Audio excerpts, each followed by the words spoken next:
कुछ भी बोलते रहेंगे। अभी तो आपने बोला कि आज़ादी भीख में मिली थी, अब आपने अभी बोला कि किसान जिहादी हैं।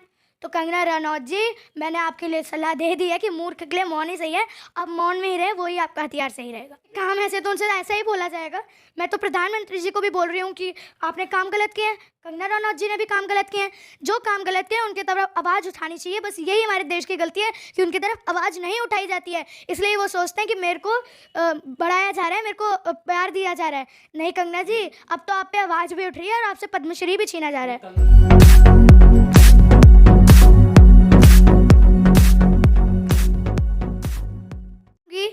कि जिस तरह से उन्होंने बयान दिए गए हैं, और मैं तो उनके लिए यही सलाह दूंगी कि मूर्ख के लिए मौन ही अच्छा होता है। मूर्ख का हथियार मौन ही है। आप देखिए, आपको अगर ये चमड़े की जुबान इसलिए होती है ताकि इससे अपनी इज्जत कराई जाए, इससे सम्मान दिया जाए लोगों को, पर आपने तो कुछ गलत ही उपयोग कर लिया है। सम्मान तो मिल रहा है ना उनको, कितने लोग उनको अपना आइडियल मानते हैं। युवा देखिए, युवा उनकी मूवीज देखते हैं। झांसी की रानी बोलते हैं युवाओं। देखिए, झांसी की रानी की एक्टिंग करने से कोई झांसी की रानी बन नहीं जाता है। और आपने जैसे सवाल पूछा कि कितने लोग आइडल मानते हैं, उन्हें आइडल इसलिए मानते हैं क्योंकि उनकी एक्टिंग अच्छी है। उनको इस वजह से नहीं मांगते कि उनकी बुद्धि अच्छी है। क्या वो इस बयान पे उसको आइडल नहीं मानते? एक्टिंग तो सोनू सूद की भी अच्छी है, उन्होंने देश हित के लिए काम भी अच्छे किए, लेकिन उनको पद्मश्री क्यों नहीं मिला? उनके यहाँ तो आपने मोदी जी रेड ही पड़वा दी। उन्होंने तो कोरोना में भी कितना अच्छा धन तन मन से कितने लोगों की सेवा की थी, आपने उन्हें तो नहीं दिया, बल्कि उनके घर पे आपने रेड ही पड़वा दी। अब कंगना रनावत का एक नया बयान आया, उन्होंने जिहादी बोल दिया है, किसानों को जिहादी बोल दिया गया। तो अब तो आप कुछ भी बोलते रहेंगे। अभी तो आपने बोला कि आज़ादी भीख में मिली थी, अब आपने अभी बोला कि किसान जिहादी हैं। तो कंगना रनौत जी, मैंने आपके लिए सलाह दे दी है कि मूर्ख के लिए मौन ही सही है, अब मौन में ही रहे, वही आपका हथियार सही रहेगा। देश के पद्मश्री सबसे सर्वोच्च सम्मान पद्मश्री अवार्ड से नवाजी हुई महिला का आप मूर्ख कह रहे हैं। देखिए जी, बिल्कुल, क्यों उनको पद्मश्री इसलिए मिला है ना क्योंकि वो एक्टिंग करती हैं। ऐसे पद्मश्री आप समाज सेवा के लिए तो उन्हें मिला नहीं है। समाज सेवा सीखनी है तो जितेंद्र सिंह शंटी जी से सीखिए, उनको भी पद्मश्री मिला है। उनको समाज सेवा के लिए पद्मश्री है, उनको भी आपके साथ ही मिला। करती तो है देश हित की बातें, योगी जी से मिलती हैं, मोदी जी से मिलती हैं, तो देश हित की तो बातें करती है ना। देश हित की बातें करी हैं, उसी देश की बुराइयां कर रही हैं। आप कभी देश हित की बातें कैसे करेंगी? वो जिस देश की वो बुराइयां ही करी हैं, उनके ही स्वतंत्रता सेनानियों को वो गालियां दे रही हैं। साबित कर दीजिए ना कि 1947 में युद्ध हुआ था या फिर कोई कौन सी लड़ाई हुई थी 1947? देखिए, मंगल पांडे ने शुरुआत की थी, मंगल पांडे जी ने शुरुआत की थी स्वतंत्रता की, हमारी आज़ादी की। चंद्रशेखर जी मर गए, चंद्रशेखर जी फांसी पे लटक गए, उन्होंने खुद को गोली मार दी। आप देख सकते हैं खुद को, और आप देख सकते हैं शहीद भगत सिंह जी को देख सकते हैं, उन्होंने फांसी का फंदा चूम लिया था। उन्होंने कह दिया था आज़ादी ही मेरी दुल्हन है। सुभाष चंद्र बोस जी ने बोला था तुम मुझे खून दो, मैं तुम्हें आज़ादी दूंगा। गांधी जी ने अपना पूरा जीवन समर्पण कर दिया हिंदुस्तान के लिए। कंगना जी, आपको ये सब दिखता नहीं है क्या? आपने कभी इतिहास नहीं पढ़ा है क्या? आजकल तो बच्चा बच्चा जानता है कि इतिहास क्या है, सुभाष चंद्र बोस जी क्या है, चंद्रशेखर आज़ाद क्या है, शहीद भगत सिंह कौन है। और आप देख सकते हैं। चलिए, आपने गांधी जी पे बात कही है, भाई बता दूं, कंगना रनावत ने कहा है एक गाल पे थप्पड़ मारने से आज़ादी नहीं मिलती, वो कांग्रेस के कटोरे में भीख है। देखिए, अहिंसा के खिलाफ हमेशा गांधी जी रहे हैं।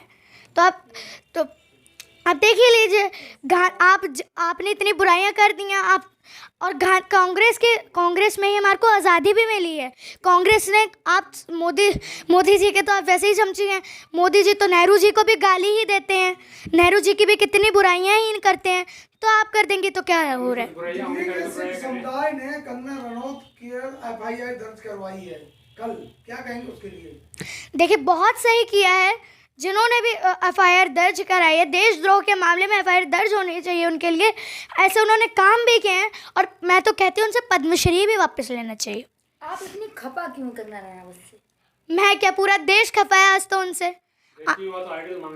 आइडल है, Z+ की सुरक्षा है उनके पास। Z+ की सुरक्षा उन्हें इसलिए ही है क्योंकि उनको पद्मश्री मिला है। लेकिन जब उन्होंने पहले भी किसानों के लिए कहा है कि यहाँ जो महिलाएं आई हैं किसान आंदोलन में 500-500 रुपए लेकर बैठी हैं यहाँ पे, ये भी कहा है कंगना ने। 500 रुपए लेके बैठी हैं। अपने पति तो उन्होंने शहीद करा दिए, 700 से ज़्यादा किसान मर चुके हैं ना, तो 500 रुपये बैठ के क्या वो अपने पति को शहीद कर देती क्या? और ऐसे तो मैं तो सोच रही हूँ कंगना जी, आपको तो शर्म आनी चाहिए, आप ऐसी बातें बोल रही हैं। मैं नहीं चाहती कि मैं देश की बेटी होकर मैं ये नहीं चलने दूँ कि मेरे देश में ऐसा हो कि कोई ऐसी अधेड़ उम्र की औरत ऐसा बोले मेरे देश के लिए। आप एक पद्मश्री अवार्ड मिली एक्टर को ऐसा बोल रही हैं, अधेड़ उम्र की औरत? जी बिल्कुल, जब उनके काम ऐसे तो उनसे ऐसा ही बोला जाएगा। मैं तो प्रधानमंत्री जी को भी बोल रही हूँ कि आपने काम गलत किए हैं, कंगना रनौत जी ने भी काम गलत किए हैं। जो काम गलत किए हैं उनकी तरफ आवाज़ उठानी चाहिए। बस यही हमारे देश की गलती है कि उनकी तरफ आवाज़ नहीं उठाई जाती है, इसलिए वो सोचते हैं कि मेरे को बढ़ाया जा रहा है, मेरे को प्यार दिया जा रहा है। नहीं कंगना जी, अब तो आप पे आवाज़ भी उठ रही है और आपसे पद्मश्री भी छीना जा रहा है। कंगना जी को बीजेपी सपोर्ट करती है, बीजेपी को कंगना, लेकिन वो इतना बयान देने के बाद भी बीजेपी उससे कोई कार्रवाई नहीं कर रही। देखिए अब बीजेपी भी क्या करेगी, पद्मश्री दे के तो सम्मानित कर ही दिया है। अब थोड़ी बहुत बातें कंगना जी ने देश के लिए तो इतना बोल दिया है, बीजेपी के लिए बोल देंगी तो कंगना रनौत जी का क्या ही जाएगा। तो कंगना रनौत में आपको कोई भी अच्छाई नजर नहीं आती? जी बिल्कुल नहीं। हाँ आती है, उनकी कला मेरे को अच्छी लगती है, उनकी एक्टिंग मुझे अच्छी लगती है, लेकिन उनके बोलने का तरीका, उनकी जुबान पे जो चंडाल बैठा हुआ है, जो बोलने का तरीका बैठा हुआ है, मेरे को बिल्कुल अच्छा नहीं लगता। संदीप जी, दिल्ली की 2 महिला पत्रकार त्रिपुरा में जाके वहाँ की ग्राउंड रिपोर्टिंग करते हैं तो उनके ऊपर देशद्रोह का तो मुकदमा लागू हो जाता है, लेकिन कंगना जैसे अविवादित बयान देने पर भी इन महिला पर भी वो कोई मुकदमा नहीं लगती, सरकार कार्रवाई नहीं करती, इसका क्या कारण हो सकता है? देखिए हमेशा देखते हैं गरीबी हमेशा पिसता है, अमीर पे तो कोई टिप्पणी आती ही नहीं है। मोदी जी अब तो ऐसा कर लीजिए कि कम से कम देशद्रोह का तो आरोप लगा दीजिए, देशद्रोह भी मत लगाइए, पद्मश्री तो वापस ले लीजिए। मैं राष्ट्रपति से अनुमति मांगती हूँ। डिबेट होती है, छोटे छोटे कोई बयान देता है उसमें मीडिया चैनलों पर डिबेट होती है लगातार, लेकिन इस तमाम कंगना रनौत के तमाम बयानों पर अभी तक कोई डिबेट नहीं हुई है। क्या कहेंगे? देखिए बिकाऊ मीडिया है, गोदी मीडिया है, और चाटुकार तो लोग ही अंधभक्त हैं, आप देख सकते हैं। तो वो क्या ही बात करेंगे। जो मोदी जी के सबसे प्रिय एक्टर हैं, सबसे प्रिय हैं कंगना रनौत जी हैं, उनके बारे में तो सब कोई कह ही नहीं सकता है मोदी जी के। जी मतलब देश के खिलाफ बोल रही, शहीदों के खिलाफ बोल रही, फिर भी कोई मीडिया में चर्चा ही नहीं। जो आज अच्छाई दिखा रहा है नरेंद्र मोदी को, उस पर कोई कार्रवाई नहीं होती, बात बात पे ऊपर लगा दिया जाता है, जेल में डाल दिया जाता है उस पर। आप कपिल मिश्रा का नाम सुना है आपने?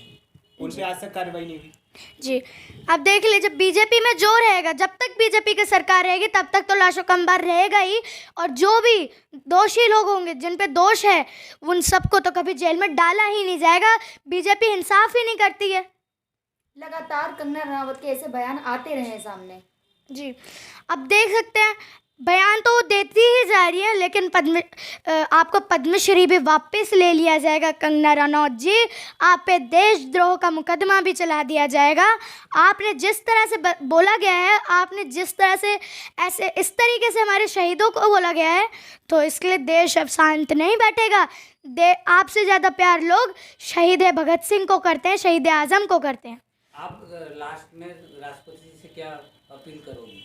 मैं राष्ट्रपति जी से अपील करूंगी कि उनसे पद्मश्री वापस लिया जाए और उन पर देशद्रोह का मुकदमा करा जाए। संदीप जी, चलो कंगना से आप खपा हैं, उनके विवाद में कंगना के साथ साथ आपको देखने को मिला बीजेपी से भी खपा है, जी ऐसा क्यों? देखिए कंगना जी से इसलिए ही खपा हूँ क्योंकि ऐसा उन्होंने बोला है, उनकी टिप्पणियाँ गलत हुई हैं। दूसरा, बीजेपी से मैं इसलिए खपा हूँ क्योंकि वो अच्छे काम नहीं करती है, उन्होंने कभी इंसाफ नहीं किया है। सोनू सूद जी के हैं तो उन्होंने, जी बिल्कुल सभी जानते हैं आपकी दृष्टि से देखते हैं। देखिए एक ऐसी जुबान जिन्होंने सबके लिए बुरा बोला, जो भी आदर्श लोग थे उनकी जगह खुद को आदर्श बताया, वो कंगना रनौत। देश के प्रधानमंत्री को आदर्श मानती है? हाँ जी, अपने आप को तो ज़्यादा ही आदर्श मानती है कि मैं आदर्श नायक होने के वजह से मुझे पद्मश्री मिला है। देख सकते वो तो मिला ही है ना, उनकी एक्टिंग तो मिला है। गलत क्या है इसमें? वो तो आदर्श हो ही गया। आदर्श हो गया, लेकिन आपको आदर्श के लिए नहीं मिला है, आदर्श नायक के लिए नहीं मिला है। आप एक नचनिया हैं, आप एक डांसर हैं, आप ढुमके मारते हैं कैमरे के सामने, इसलिए आपको ये पद्मश्री मिला है। वो तो उनका काम